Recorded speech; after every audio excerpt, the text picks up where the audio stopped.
Hello दोस्तों। और आज हम क्या पढ़ने वाले हैं? आज हम बहुत ही इंटरेस्टिंग टॉपिक पढ़ने वाले हैं। जैसे कि आप लोग ने थंबनेल में देख ही लिया होगा, आज हम पढ़ने वाले हैं एनपीओ। जी हाँ, एनपीओ जो चैप्टर है आपका, ये है क्या असल में, इसका मीनिंग क्या होता है, इसकी अकाउंटिंग कैसे होती है, सीखने वाले हैं। तो एनपीओ की जो फुल फॉर्म होती है वो होती है नॉन प्रॉफिट ऑर्गेनाइजेशन।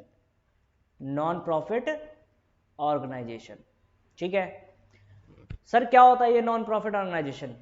सुनिए, ऐसी संस्थाएं, ऐसी ऑर्गेनाइजेशन जिनका मेन मोटिव प्रॉफिट अर्न करना नहीं होता, पर क्या होता है, उनका मेन मोटिव होता है सर्विस प्रोवाइड करना, सेवा प्रदान करना अपने मेंबर्स को या फिर समाज को, लोगों की भलाई के लिए काम करते हैं सर ये। जैसे कि आपके आस पड़ोस में, आपके सराउंडिंग में आपने देखा होगा, वेलफेयर एसोसिएशंस होती हैं जो गरीब बच्चों के लिए काम करती हैं, जो मेडिकल कैंप चलाती हैं। तो ऐसी संस्थाएं जिनका मेन मोटिव प्रॉफिट अर्न करना नहीं होता, लाभ अर्जन करना उनका मेन मकसद नहीं होता, उनका मेन जो मोटिव होता है इज टू प्रोवाइडिंग सर्विसेज, ठीक है। उसका मेन मोटिव क्या होता है? सर्विस प्रोवाइड करना। ओके, क्लियर है जी सर? क्लियर है सर। कुछ एग्जांपल दीजिए, जैसे कि बेटा गवर्नमेंट हॉस्पिटल्स,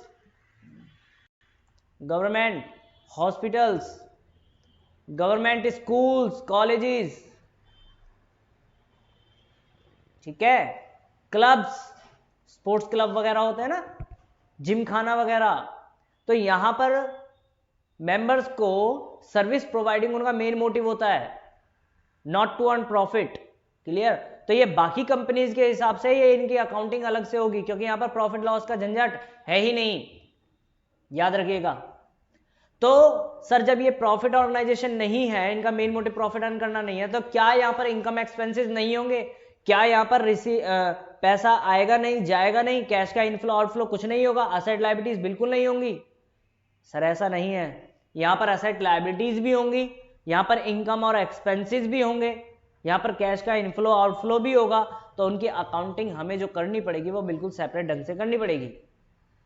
तो एनपीओ में आपको जो अकाउंटिंग करनी होती है वो किस तरह से करनी होती है? अकाउंटिंग यहां पर आपको पहली चीज जो बनानी होगी वो बनानी होगी रिसीट एंड पेमेंट अकाउंट। क्या बनाना होगा?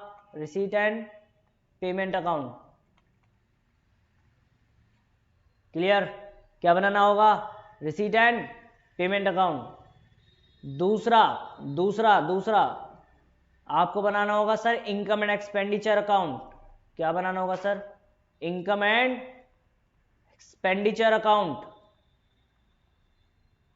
समझना कुछ नहीं है, अभी अभी अभी जस्ट आपको मैं बता रहा हूं कि कैसे क्या होगा, क्या क्या बनेगा, अभी सीखेंगे कैसे कैसे होगा। थर्ड, आपको बनानी होगी एनपीओ की बैलेंस शीट। सर इसमें तो हम लोग परफेक्ट हैं, सर इसमें तो परफेक्ट है, हम बचपन से पढ़ते आ रहे हैं। बैलेंस शीट कैसे बनेगी? दो साइड है सर, असेट और लायबिलिटीज, बस, ठीक है जी। तो रिसीप्ट और payment account, receipt and payment account बिल्कुल ऐसे बनेगा सर जैसे हम कैश बुक बनाते हैं, जैसे हम कैश बुक बनाते हैं। तो जिस तरह से कैश बुक बनती है वैसे ही हमारी रिसीट एंड पेमेंट अकाउंट बनेगा, ठीक है।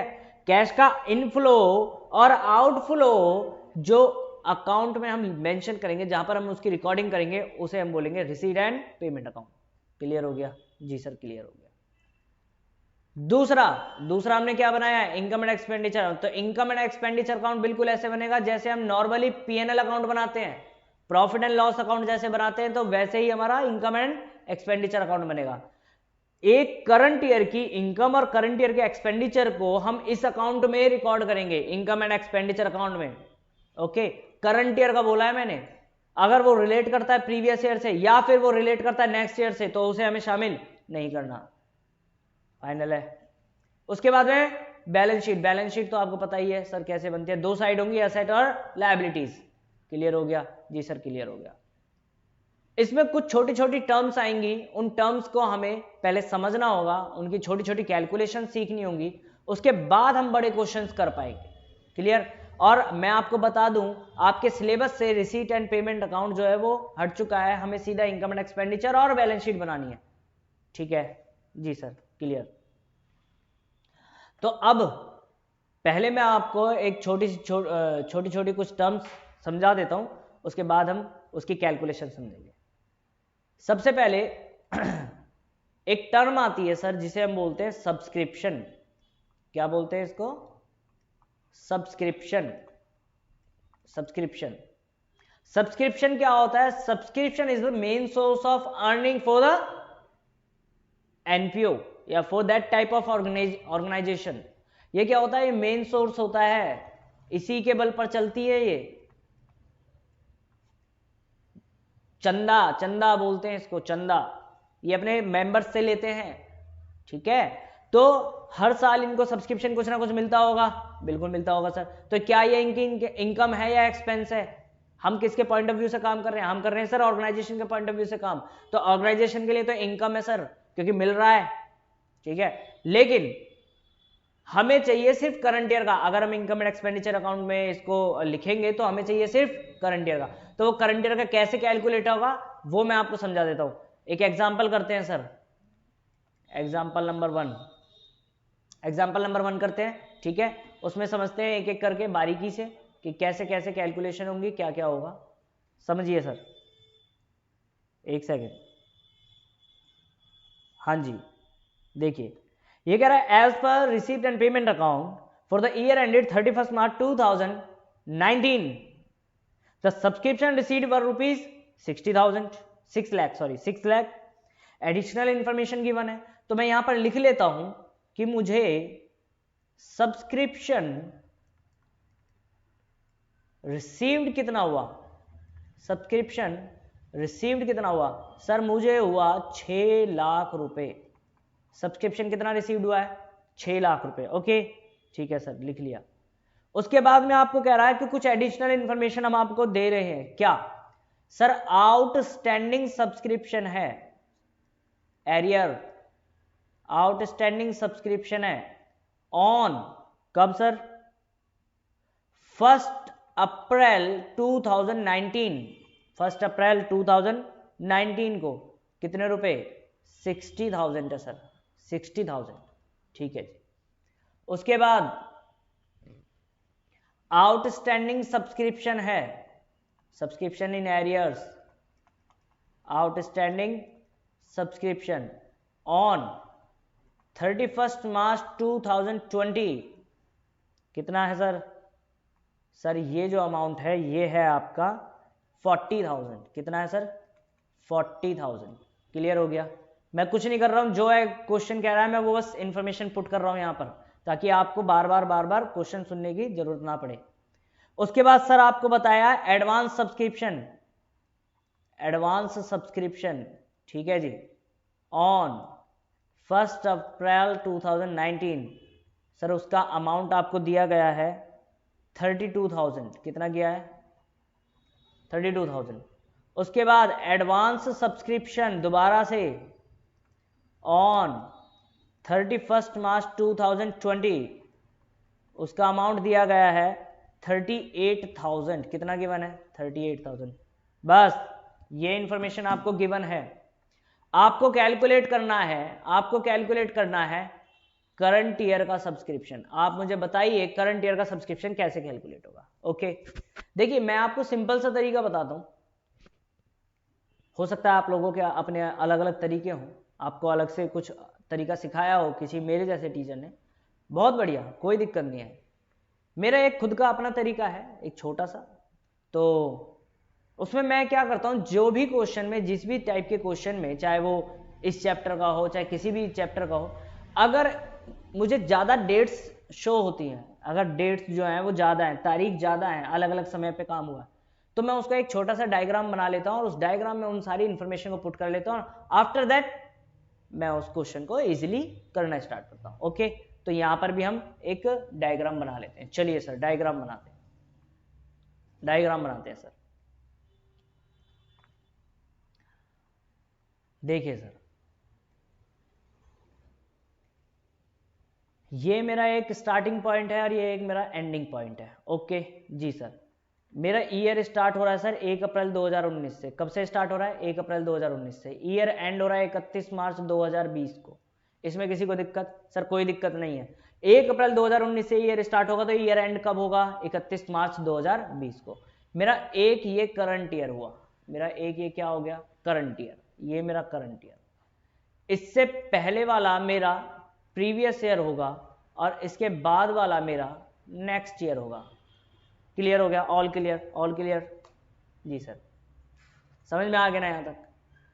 अब जो जो इंफॉर्मेशन मुझे गिवन है मैं फटाफट से इस डायग्राम में वो पुट करने की कोशिश करता हूं। ठीक है, तो देखिए जो जो इंफॉर्मेशन मुझे गिवन है फटाफट से देख लेते हैं। सब्सक्रिप्शन रिसीव्ड हुआ है 6 लाख रुपए, कोई दिक्कत नहीं है, इसको करेंगे। उसके बाद में देखिए आउटस्टैंडिंग सब्सक्रिप्शन ऑन 1 अप्रैल 2019 कितने रुपए है? 60,000 रुपए। तो मैं लिख लेता हूं फटाफट से, आउटस्टैंडिंग सब्सक्रिप्शन शॉर्ट में लिख लेते हैं 60,000 रुपए। इसी डेट की तो बात कर रहा है सर, ये है कि नहीं है? अरे 1 अप्रैल 2019 की ही तो बात करी इसने, तो मैंने लिख दिया, कोई दिक्कत नहीं। फिर इसने बात करी यहां पर आउटस्टैंडिंग सब्सक्रिप्शन, जो जहां पर दिया है मैंने वहां पर एज इट इज मैं लिख रहा हूं उसको, मैंने कुछ नहीं करा। आउटस्टैंडिंग सब्सक्रिप्शन 31 मार्च 2020 को 40,000 रुपए। क्लियर? हाँ जी सर क्लियर हो गया। उसके बाद देखिए एडवांस सब्सक्रिप्शन 1 अप्रैल 2019 को 32,000 रुपए और एडवांस सब्सक्रिप्शन 31 मार्च 2020 को 38,000 रुपए है। ठीक है, तो यहां पर इस डेट को एडवांस सब्सक्रिप्शन है सर वो है 32,000 और यहां पर एडवांस सब्सक्रिप्शन है सर 38,000। क्लियर हो गया जी सर। इसके बाद हमसे पूछा है आप हमें बता दीजिए कि हमने करंट ईयर में यानी 2019-20 में हमने कितना सब्सक्रिप्शन रिसीव किया। करंट ईयर में 6 लाख रुपए जो रिसीव हुआ वो करंट ईयर का नहीं है, उसमें तो हो सकता है नेक्स्ट ईयर का भी हो सकता है पिछले साल का भी हो। ठीक है, तो चलिए कैलकुलेट करते हैं। क्या कैलकुलेट करना है हमें? हमें कैलकुलेट करना है सर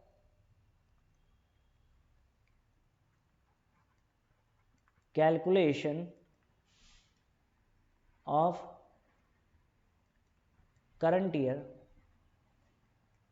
सब्सक्रिप्शन। हमें क्या कैलकुलेट करना है? करंट ईयर का सब्सक्रिप्शन, करंट ईयर का सब्सक्रिप्शन। ठीक है, करंट ईयर का सब्सक्रिप्शन कैलकुलेट कर लेते हैं। चलिए ध्यान से देखिएगा। सबसे पहले आप मुझे ये बताइए कि हमने सब्सक्रिप्शन रिसीव्ड कितना करा। आप कहेंगे sir subscription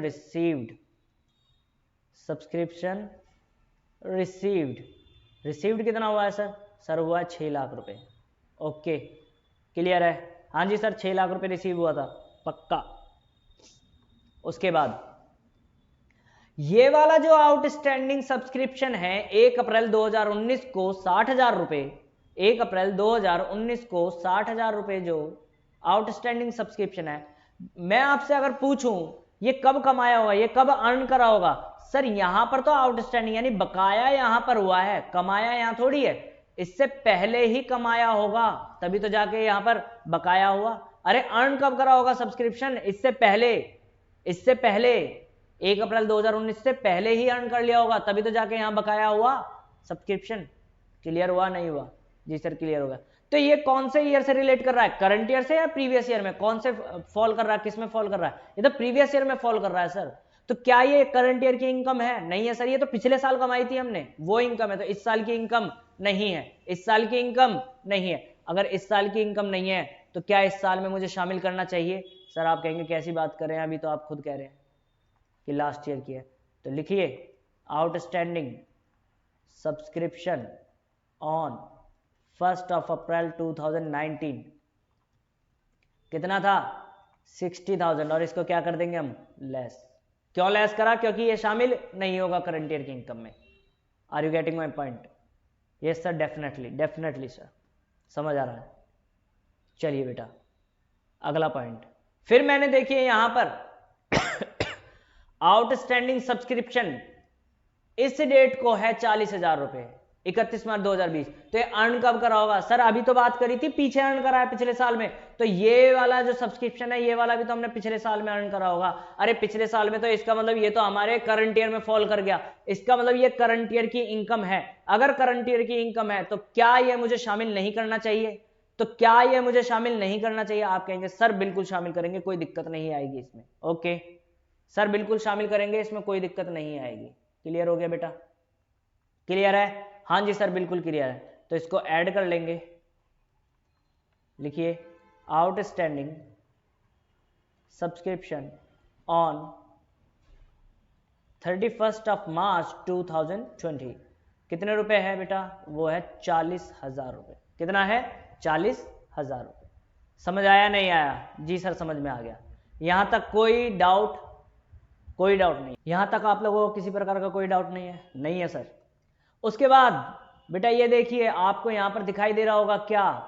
advance subscription. Advance subscription ये कब का है? एडवांस सब्सक्रिप्शन सर ये एडवांस सब्सक्रिप्शन तो इस डेट की बात कर रहा है, इस वाली डेट की, 1 अप्रैल 2019 की। अगर 1 अप्रैल 2019 की बात कर रहा है तो एडवांस सब्सक्रिप्शन होता क्या है? पहले ही मिल जाना। सब्सक्रिप्शन हमें एडवांस में मिल गया। एडवांस का मतलब अगर मुझे 1 अप्रैल 2019 को एडवांस में मिला तो है क्या? वो पिछले साल का है या उससे अगले साल का है? अगर ये मुझे यहां पर मिला था तो क्या ये अगले साल से रिलेट करता है या पिछले साल से? आप कहेंगे सर एडवांस है तो अगले साल से रिलेट, और ये तो मेरा करंट ईयर में फॉल कर गया, और जैसे ही करंट ईयर में फॉल करा तो मेरी करंट ईयर की इनकम बनी या नहीं बनी? सर आप कहेंगे बिल्कुल सर हमारी करंट ईयर की इनकम बन गई है। पॉइंट समझ में आया नहीं आया? दोबारा से बता देता हूं, 1 अप्रैल 2019 को हमारा एडवांस सब्सक्रिप्शन है कितने रुपए? 32,000। 32,000 जो है एडवांस सब्सक्रिप्शन है तो वो कब का है? वो है इस साल का, करंट ईयर का। क्यों? क्योंकि पिछले साल एडवांस में मिला था। तो पिछले साल एडवांस में मिला था तो किस साल के लिए मिला था? इस साल के लिए। क्लियर है? हाँ जी सर क्लियर है। तो इसका ट्रीटमेंट देखिए। अच्छा करंट ईयर की है तो हम क्या करेंगे सर? हमें तो ऐड ही करना है। हमें पता है सर कि करंट ईयर के, करंट ईयर के तो क्या करेंगे? ऐड। क्लियर हो गया? Advance subscription on 1 April 2019। Clear हो गया? कितने रुपए था? 32,000। क्लियर? जी सर क्लियर है सर। उसके बाद ये वाला एडवांस सब्सक्रिप्शन, ये वाला एडवांस सब्सक्रिप्शन 38,000, ये वाला कब है एडवांस? यहां पर इस डेट की बात कर रहा है। अगर ये 31 मार्च 2020 को एडवांस में मिला था तो क्या ये लास्ट ईयर के लिए मिला था? नहीं सर, ये नेक्स्ट ईयर के लिए मिला था, इस वाले साल के लिए। भाई अगर आज मिला है तो अगले साल के लिए तो एडवांस, एडवांस का मतलब क्या होता है? अगले साल के लिए। अगर अगले साल के लिए तो वही तो एडवांस होगा। होगा या नहीं होगा? जी सर बिल्कुल होगा। तो अगले साल का है तो क्या ये मेरे करंट ईयर में फॉल करा? नहीं सर, करंट ईयर में फॉल नहीं कर रहा। तो जब करंट ईयर में फॉल ही नहीं कर रहा तो क्या करंट ईयर की इनकम बनी? नहीं सर, करंट ईयर की इनकम भी नहीं बनी। तो फिर मैं क्यों शामिल करूं उसको? बात समझे कि नहीं समझे? सर समझ गए। तो इसको क्या कर देंगे बेटा? इसको हम कर देंगे लेस। क्या कर देंगे बेटा? लेस। ओके, कोई डाउट हो तो बताइए इसमें। तो लिखिए advance subscription on 31 March 220। Okay, कितने रुपए है? 38,000। और इसको क्या किया जाएगा? लेस। फाइनली मैं पहुंच जाऊंगा मेरे करंट ईयर के सब्सक्रिप्शन के। करंट ईयर का सब्सक्रिप्शन मेरा कितना है? ठीक है, करंट ईयर का मेरा सब्सक्रिप्शन कितना है? तो बेटा 6 लाख रुपए minus 60,000 plus 40,000 plus 32,000 minus 38,000, it will come 5,74,000। 5,74,000 ये जो है ये मेरी करंट ईयर का सब्सक्रिप्शन है। क्या है बेटा? ये मेरा करंट ईयर का सब्सक्रिप्शन। पॉइंट क्लियर हुआ? समझ में आ गया नहीं आया? जी सर समझ में आ गया। आसान था सर, मक्खन एकदम। क्लियर? बेटा फिर से एक बार देखिए, अगर समझ में नहीं आया तो आप एक बार से फिर इस डायग्राम को समझिए, कैसे किस तरीके से मैंने इसको करा है, किस तरह से मेंटेन किया है और किसका क्या मतलब है। ओके, क्लियर हो गया? क्लियर हो गया? जी सर क्लियर हो गया।